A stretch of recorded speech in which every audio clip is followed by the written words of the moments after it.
Ma'lumki, davlat byudjeti soliq va boshqa majburiy to'lovlar hisobidan shakllanadi hamda ijtimoiy sohalardagi masalalarni hal etish, davlatimiz xavfsizligini ta'minlash, byudjet tashkilotlari xodimlarining oylik maoshlari kabi ko'plab xarajatlarga yo'naltiriladi. Shu bois mamlakatimizda soliq bazasini kengaytirish, yashirin iqtisodiyotga qarshi kurashish va tadbirkorlik faoliyatini har tomonlama qo'llab-quvvatlashga ustuvor ahamiyat sifatida qaraladi. Davlatimiz rahbarining 2024-yil 16-yanvardagi yashirin iqtisodiyotga qarshi kurashish sohasida davlat nazorati mexanizmlarini takomillashtirish chora-tadbirlari to'g'risidagi farmoni ham aynan shu maqsadlarga qaratilgani bilan ahamiyatlidir. Farmon ijrosi doirasida Toshkent viloyati prokuraturasi hamda soliq organlari hamkorligida o'tkazilgan xatlovlar natijasida yashirin aylanmalarga barham berish orqali byudjetga 3 trillion 819 milliard so'm qo'shimcha mablag' manbalari aniqlandi. Ana shu mablag'ning 3 trillion 339 milliard so'mi yoki 87.4% hisobga qo'yilib, shu kunga qadar 2 trillion 963 milliard so'mi yoki 88.7% undirildi. Zangiota tumanida ham yashirin iqtisodiyotni qisqartirishga qaratilgan profilaktik tadbirlarda asosiy e'tibor ishchilarga qo'shtirnoq ichidagi konvert usulida ish haqi berish holatlarining oldini olishga qaratilyapti. Buning uchun mas'ul idoralar vakillari hamkorligida targ'ibot tadbirlari o'tkazilyapti. Nolegal ish o'rinlarini legallashtirishga erishilyapti. Bolalar o'yinchoqlari ishlab chiqarish korxonasida tashkil etilgan shunday tadbirlardan birida fuqaroning mehnat faoliyatiga qonuniy baho berildi va ish joyi rasmiylashtirildi. Korxonamiz 2009-yil ishga tushgan. 100 xil turdagi mahsulotlar chiqaramiz. Hozirgi vaqtda bir 30 tacha odam ishlaydi. Shu yil o'zida yana qo'shimcha 10 ga yaqin ish o'rini yaratmoqchimiz. Kelgan ishchilarni sinovida 3 kunga olamiz. Shunga qarab rasmiylashtirib olib qolamiz. Bugun ham o'zingizlar guvoh bo'ldinglar, yana bitta ishchimizni rasmiylashtirib oldik sinov muddatda edi. Qonuniy ishlashga harakat qilamiz, chunki korxonamizni ham reytingini oshirishga harakatda biz. Yana bir yo'nalish servis va xizmat ko'rsatish tarmoqlarida ham yashirin iqtisodiyot ulushi yuqori bo'lib qolmoqda. Umumiy ovqatlanish shoxobchasida o'tkazilgan o'rganishlarda nolegal ish o'rinlarini qonuniylashtirish bo'yicha targ'ibot olib borildi. Mas'ullarga ishchilarning ijtimoiy muhofazasi va mehnat huquqlari tushuntirildi. Ishxonamiz o'tgan yili noyabr oyida ish faoliyatini boshlagan. 9 kishi bilan boshlagandik ishimizni. Hozirgi kunda kelib 20 dan ortiq ish o'rnimiz bor. Eski ishchilarimiz ham hammasi ishlayapti hozirda. Bizning oshxonamiz 200 o'ringa mo'ljallangan. Bir martada 200 ta odamga xizmat ko'rsata olamiz. Mahallamizdan 2 ta kam ta'minlangan oilaning vakilini ish bilan ta'minlab, band qilib qo'ygan. Ishchilarimizni mana uzoqdan keladiganlarni transport bilan ta'minlaganmiz. Shu yerda qoladiganlar bo'lsa yotoq joy bilan ta'minlaymiz. Hamma sharoitlarimiz yetarli. Oylik maoshlari o'z vaqtida bo'ladi. Yangi kelgan ishchilarga ustoz biriktirib ish o'rgatamiz. Bu yilda mana faoliyatimizni kengaytirib yana 5 ta ish o'rni yaratish harakatini qilyapmiz. Hozirgi kunda Navqiron mahallamizda 5700 dan ortiq aholimiz bor. Tadbirkorlik subyektlarimiz 64 tadan iborat. Bular 24 tasi ishlab chiqarish korxonalari. Yil boshida ular 54 tani tashkil qilardi. Shu kungacha 10 ta qo'shdik shu yil mobaynida. Shu yilning o'zida men 19 ta kreditga tavsiyanoma berdim. Shulardan 12 tasi ijtimoiy shaxslar. Shu yilning o'zida rasmiy ish bilan ta'minlanganlar 124 tani tashkil qilyapti. Mahallamizda yashirin iqtisodiyotni kamaytirish, oldini olish, bunga qarshi choralar ko'rish maqsadida xatro jarayonida shu 6 ta yashirin iqtisodiyotga aloqador nolegal ishlab turgan korxonalarni aniqlab, ularni legallashtirdik va har bittasida kamida 4 tadan ishchisi bor. 28 ta shularni o'zi ishchini rasmiylashtirdik. Prokuratura organlari bilan mahallada doimiy ravishda targ'ibot ishlarini olib boryapmiz. O'sha tadbirkorlarga va tadbirkorlikni boshlamoqchi bo'lgan fuqarolarga davlat tomonidan ajratilgan kreditlar, subsidiyalar, qo'shimcha imtiyozlarni tushuntirib, yangi ish o'rinlarini yaratishga undayapmiz. Hisob-kitobimiz bo'yicha yil oxirigacha yana 10 ta tadbirkorlik subyekti tashkil qilib, yangi ish o'rni yaratishni maqsad qilganmiz. Viloyatda o'tkazilgan tahlillar shuni ko'rsatyaptiki, bir oyda 500 ming so'mdan kam soliq to'layotgan aylanma soliq to'lovchilarining savdo tushumini oshirish orqali 12558 ta subyektda aylanmadan olinadigan soliq tushumi ko'paytirilib, byudjetga qo'shimcha 61.7 milliard so'm tushum ta'minlandi. Shuningdek, aylanmadan soliq to'lovchilarini qo'shilgan qiymat solig'i to'lovchisiga o'tkazish hisobiga soliq tushumlari oshirilib, 776 ta korxonadan hisobot talab qilinishi natijasida 23.2 milliard so'm undirildi. Umumiy ovqatlanish savdo va xizmat ko'rsatish shoxobchalarida naqd pulning bank tizimi orqali emas, balki bankdan tashqari aylanishi yashirin iqtisodiyot o'sishiga turtki beradi. Bu esa davlat byudjetiga tushumlarning kamayishiga hamda moliyaviy shaffoflikning buzilishiga olib keladi. Shu bois prokuratura va soliq organlari mas'ul xodimlari mahallalarda, mehnat jamoalarida hamda tadbirkorlik subyektlari ishtirokida uchrashuvlar tashkil etib, aholi va iste'molchilarga savdo madaniyatini oshirish, har bir xarid uchun chek talab qilish orqali davlat byudjetiga tushumni ko'paytirish muhimligini tushuntirmoqda. Shuningdek, soliq organlari tomonidan savdo va xizmat ko'rsatish shoxobchalarida onlayn kassa mashinalaridan foydalanish, mijozlarga QR kod orqali keshbek cheklari berish tizimi nazoratga olingan. Do'konimizda asosan oziq-ovqat va nooziq-ovqat mahsulotlari sotish bilan shug'ullanamiz. 9 oy davomida 2,5 milliard tovar aylanishga erishdik.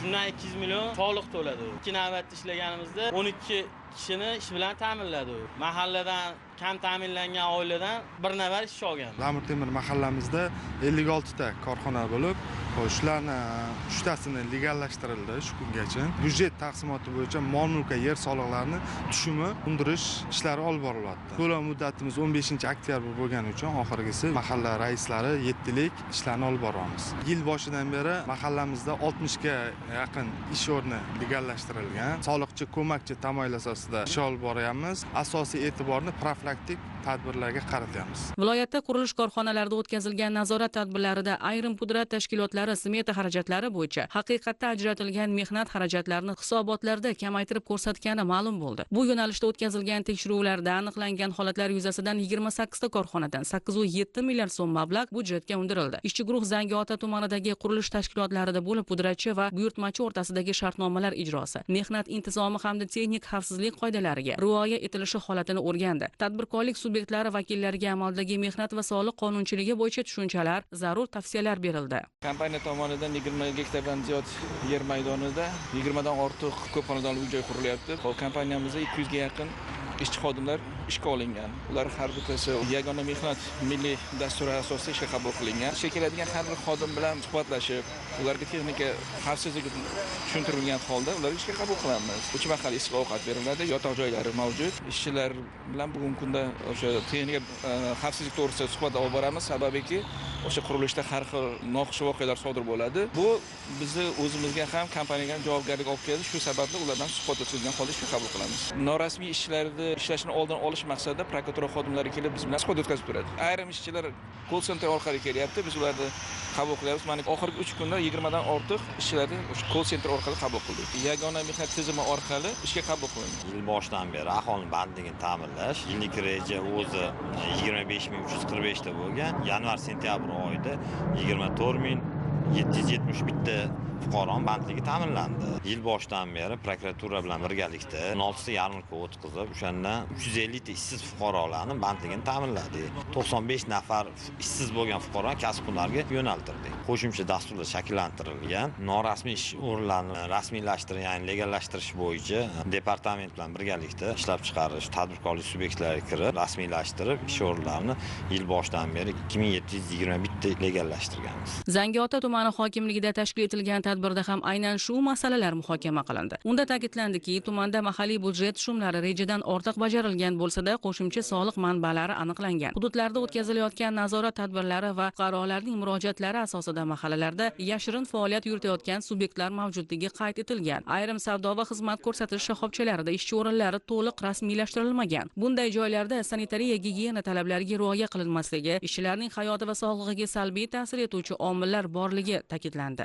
Yashirin iqtisodiyot bilan bog'liq masala har bir mahalla kesimida tahlil qilindi. Nazorat tadbirlarida aniqlangan holatlar yuzasidan ma'lumotlar berildi. Mas'ul idoralar rahbarlari jiddiy ogohlantirildi. Shuningdek, tumandagi bozorlar va savdo komplekslaridagi tushum holati qoniqarsiz ekani qayd etildi. Tizimni raqamlashtirish, ijara shartnomalarini qayta ko'rib chiqish, shartnomalarga o'zgartirishlar kiritish va ikki tomonning mas'uliyatini yanada oshirish yuzasidan takliflar berildi. Ushbu yig'ilishda Zangiota tumanida 3-chorak daromadlar rejasi 28 milliard belgilangan bo'lib, amalda 37 milliard reja bajarilgan. Bu esa o'z navbatida 130% ni tashkil etgan. Shu bilan bir qatorda tumanda mavjud zaxira va imkoniyatlardan keng foydalanish imkoniyatlari ko'rib chiqildi. Shundan kelib chiqib, mas'ullarga bir qancha topshiriqlar berildi, chora-tadbirlar belgilandi. Ushbu chora-tadbirlardan birini aytadigan bo'lsak, mahalla raisi boshchiligida soliq inspektorlari bilan birgalikda mahallalarda aholining mol-mulk va yer solig'idan bo'lgan qarzdorliklarni undirish bo'yicha targ'ibot va tashviqot ishlarini olib borishi, mazkur mablag' hisobidan mahallalardagi infratuzilmaviy muammolar hal etilishi belgilangan. Yig'ilishda ushbu mablag'ning ahamiyati to'g'risida ham tushunchalar berildi. Tumandagi bozor, savdo komplekslaridagi nolegal tartibda ishlayotgan tadbirkorlarni aniqlash hamda ularga to'g'ri targ'ibot tashviqot ishlarini olib borgan holda legallashtirish masalasi ham ko'tarildi. Bundan tashqari tuman sanitariya epidemiologiya markazi tomonidan tumandagi mavjud umumiy ovqatlanish shoxobchalarini qayta xatlovdan o'tkazish, o'tkazilgan xatlov natijalarini tuman soliq inspeksiyasi ma'lumotlari bilan solishtirgan holda amaliy ko'rsatmalar berilishi tushuntirib o'tildi. Tuman tashkilotlari bir-birlari bilan ma'lumotlarni almashishi, ya'ni integratsiya qilish masalasi ham ko'rib chiqildi. Ushbu ma'lumotlar asosida tumanda faoliyat yuritayotgan tadbirkorlik subyektlarini muammo va takliflari o'rganiladi. Ana shu ma'lumotlar asosida yashirin iqtisodiyotni soyadan chiqarish bo'yicha aniq choralar ko'riladi. Tuman prokuraturasi tomonidan tumandagi mas'ul tashkilotlar bilan hamkorlikda yashirin iqtisodiyotga qarshi kurash sohasida qator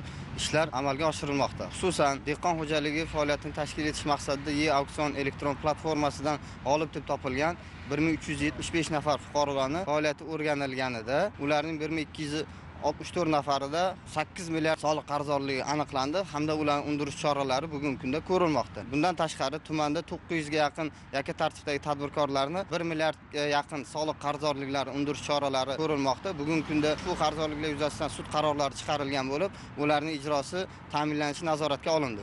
Ko'rinib turibdiki, viloyatda yashirin iqtisodiyotning oldini olish, unga qarshi kurash bo'yicha tizimli ishlar qilinyapti. Bu jarayonlar repressiv usullarda emas, balki tadbirkorlarni rag'batlantirish, ularga amaliy yordam berish, qonunga itoatkor subyektlarni qo'llab-quvvatlash asosida amalga oshirilyapti. Davlat nazoratini kuchaytirish bilan bir qatorda sog'lom tadbirkorlik muhitini yaratish, yashirin iqtisodiyotni soyadan chiqarish, budjet daromadlarini oshirishga qaratilgan sa'y-harakatlar viloyatning barcha tuman va shaharlarida belgilangan reja asosida davom ettirilmoqda.